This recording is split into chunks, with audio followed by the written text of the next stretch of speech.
வணக்கம் நண்பர்களே.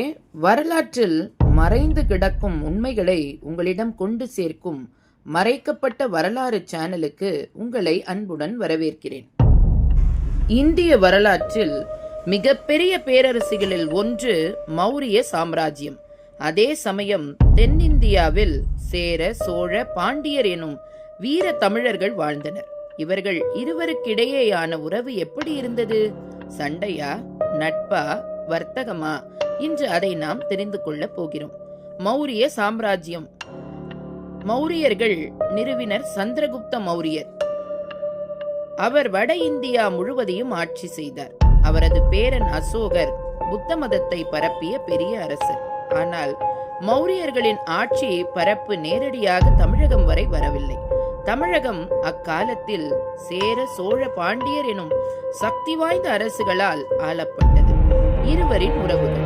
அசோகரின் கலிங்க போர் 261 BC முடிந்த பின் அவர் இரத்த போருக்கு எதிராகி அமைதி, மத பிரச்சாரம், நட்புறவு என்பவற்றை விரும்பினார்.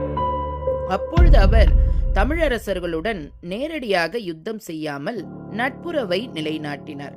அசோக ஸ்தூபிகள் மற்றும் கல்வெட்டுகள் சில இடங்களில் தென்னிந்திய அரசுகளின் பெயர்களை குறிப்பிடுகின்றன. அதில் சேரர், சோழர், பாண்டியர், சதியபுத்திரர் எனும் தமிழ்நாட்டின் வம்சங்கள் குறிப்பிடப்பட்டுள்ளன.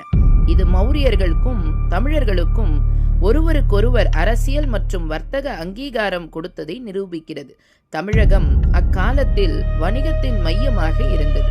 ரோமானியர்கள், கிரேக்கர்கள் கூட இங்கு வந்தனர். மௌரியர்களுக்கும் தமிழர்களுக்கும் இடையே முத்து, மிளகு, மசாலா, யானைகள் போன்றவற்றில் வணிகம் நடந்தது.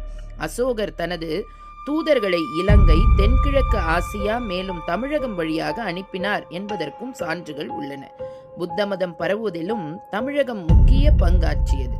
மௌரியர்களும் தமிழர்களும் நேரடியாக போரிடவில்லை. அதற்கு பதிலாக வர்த்தகம், மதம், நட்புறவு மூலமாக இணைந்தனர்.